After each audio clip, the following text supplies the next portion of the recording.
Earlier in the day, it's a family affair. Ole Miss and LSU.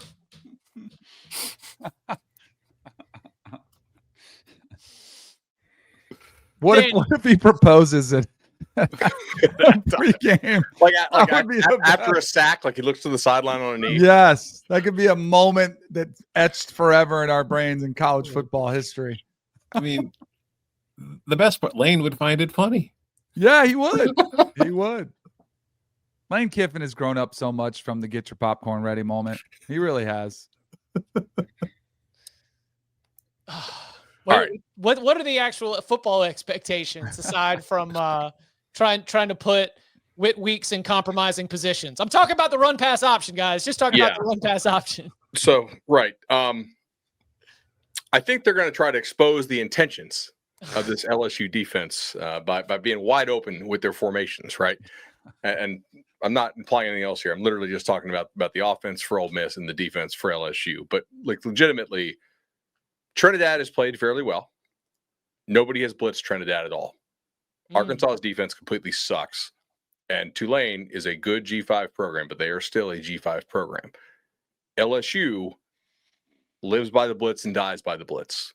My guess here is that they will come after Trinidad in a way that nobody has been able to or even have attempted to do so far. I think the challenge is the Ole Miss tempo, right?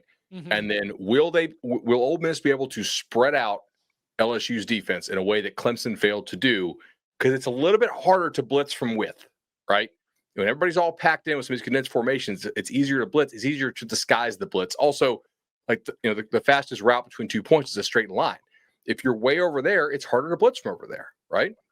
I thought in the second half of that game, one of the only good things Florida did on offense was they used some of the motion to actually kind of reveal what LSU wanted to do blitz-wise. So my guess here is that Ole Miss tries to do that. I don't know how quickly Chambliss can actually diagnose the blitz because nobody's blitzed him so far. It just hasn't happened. To me, that's probably the most interesting chess match in this game. On the flip side, I don't think LSU's offensive line is good, and I don't think Ole Miss's defensive line is anything special. I'm not saying they suck, but they're just not upper half of the SEC type lines. And whoever sucks less there probably comes out on top. I mean, Bud, real quick, I read this as strength on strength, weakness on weakness. Is that kind of what you're getting at here? Yeah. Yeah. Okay. I see that same way. What do y'all think? I mean, for me, but Bud kind of hit Ole Miss over there. I'll go to the other side here.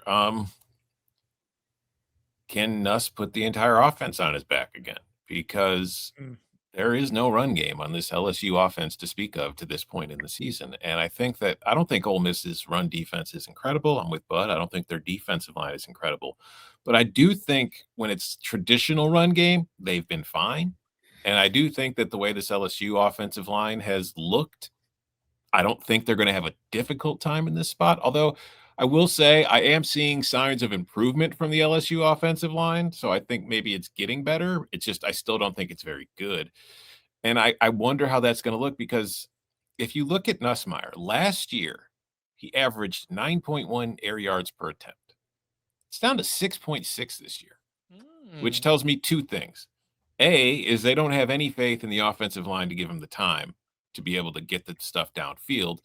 And B, their passing game is now their run game. They're throwing a lot of shorter passes where they would probably look to run the ball just to try to get 3 or 4 yards to set themselves up in better situations for third down. So can LSU just kind of find some time? Can they actually stop this defensive line? Because I do think that of the opponents that they faced in their bigger games, Clemson and Florida, this is a defense that they have a much better shot against to be able to hold up and protect and maybe get some of those vertical shots down the field. So I want to see what they look like. I want to see if they're able to run the ball at all, or if they have to stick to the same plan, which has been very difficult for them to do because it's causing them to have to put together 10-play drives to score touchdowns.